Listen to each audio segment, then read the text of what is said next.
Sepanjang sejarah Republik ini berdiri, profesi dokter bukanlah hal yang remeh. Banyak dari pendiri bangsa juga berprofesi sebagai dokter. Berikut, mari kita saksikan sejarah pendirian Prodi Paru dari narasumber yang merupakan tokoh pendiri Prodi Paru.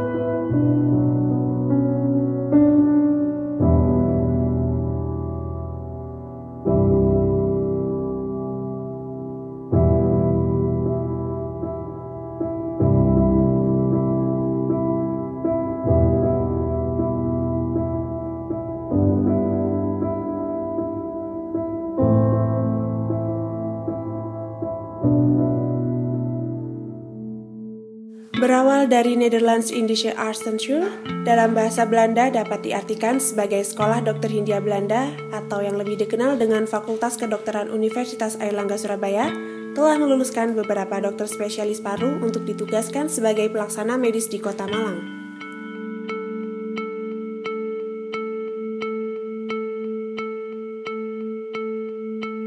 Syarat berdirinya sebuah program studi waktu itu minimal ada 5 staf atau 5 dokter spesialis paru, sehingga pada tahun-tahun sebelumnya, sebelum berdiri tahun 1998, memang untuk sementara kita ada seperti titipan dari FK UNER, program studi dari Airlangga, karena kita semua dari 5 staf tadi semuanya produk atau lulusan dari program studi paru Fakultas Kedokteran Airlangga.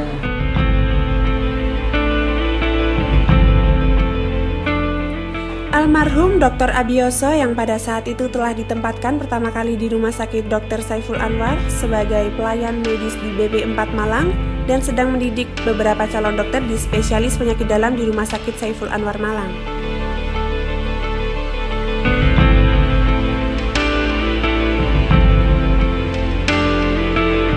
Waktu itu masih belum ada SMF paru untuk tergabung, jadi semuanya masih ada dalam. Cuma pada waktu itu penyakit dalam sudah mulai mendidik dokter spesialis penyakit dalam. Jadi tugas kami, kecuali didik dokter-dokter PPDS penyakit dalam, bimbing mahasiswa, poli, konsultan penyakit paru, tapi semuanya jadi satu. Bahkan morning report pun kita jadi satu. Dan perlu diketahui pada waktu saya kembali ke sini sebenarnya sudah ada dokter almarhum Dr. Abioso. Bersama beliau, almarhum Dr. Abioso yang ditemani juga oleh teman sejawat, yaitu Dr. Kun Cahyo yang pada waktu itu ditempatkan di Rumah Sakit Dr. Saiful Anwar, menjadi sosok penting dalam pelayanan medis dan awal pendidikan dokter spesialis paru. Dulunya adalah bergabung dengan ilmu penyakit dalam. Jadi waktu itu tidak ada suatu pemisahan antara ini pendidikan atau pelayanan. Tidak ada pendidikan saat itu. Yang ada adalah pelayanan semua dari rumah sakit. Nah, kondisi itu berkembang dari waktu ke waktu sehingga dibutuhkan tempat-tempat pelayanan yang sudah cukup besar seperti Rumah Sakit Saiful Anwar itu untuk mendapatkan juga tempat sebagai tempat pendidikan. Nah, pada waktu itu mulai dilakukan ini langkah-langkah awal untuk pendidikan tersebut. Pada tahun selanjutnya, karena PDPI pusat merasa butuh untuk mendidik dokter paru, sehingga pada waktu itu kami dianjurkan untuk mempersiapkan diri. Sebelum memisahkan diri dengan membentuk suatu program studi tersendiri, rencana mendirikan sebuah pelayanan pendidikan bagi dokter spesialis sudah direncanakan oleh PDPI pada masanya. Hal ini juga dilansir dari web harian kesehatan bahwa penyakit TBC sudah mulai mewabah pada tahun itu termasuk Malang. Dan dari situ dibutuhkannya penambahan dokter spesialis paru yang merupakan tenaga ahli pada bidangnya.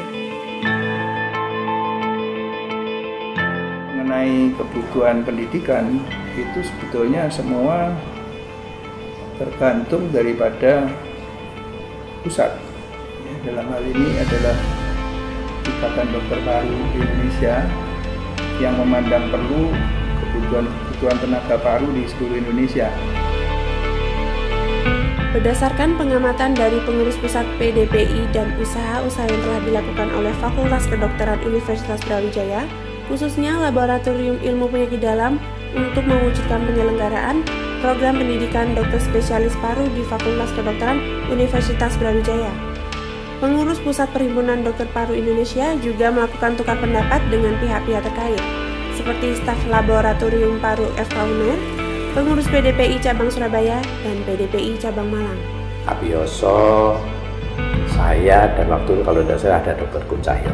Ya, kita sudah konsultasi ke pusat, ke PDPI pusat, dan sempat dilakukan beberapa kali visitasi, baik dari konsorsium maupun dari UNER dan juga dari UI. Ya. Perpisahan dengan penyakit dalam membuat support baru dari beberapa pihak yang membuat sebuah perencanaan program pendidikan dokter spesialis dan SMF paru. Baik SMF atau Laboratorium Ilmu Penyakit Dalam itu yang sebagai bapak induk kita, tempat kita berafiliasi, itu pada dasarnya setuju. Waktu itu adalah Prof. Dr.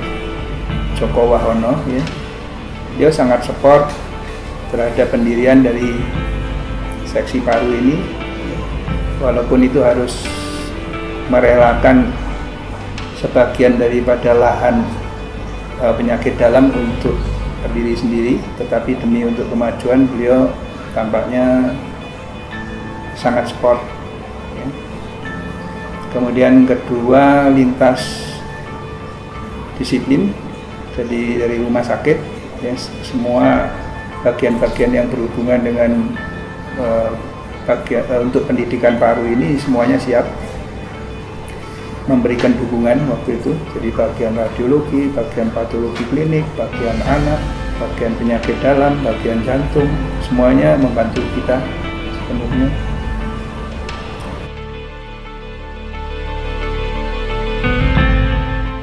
Menurut saya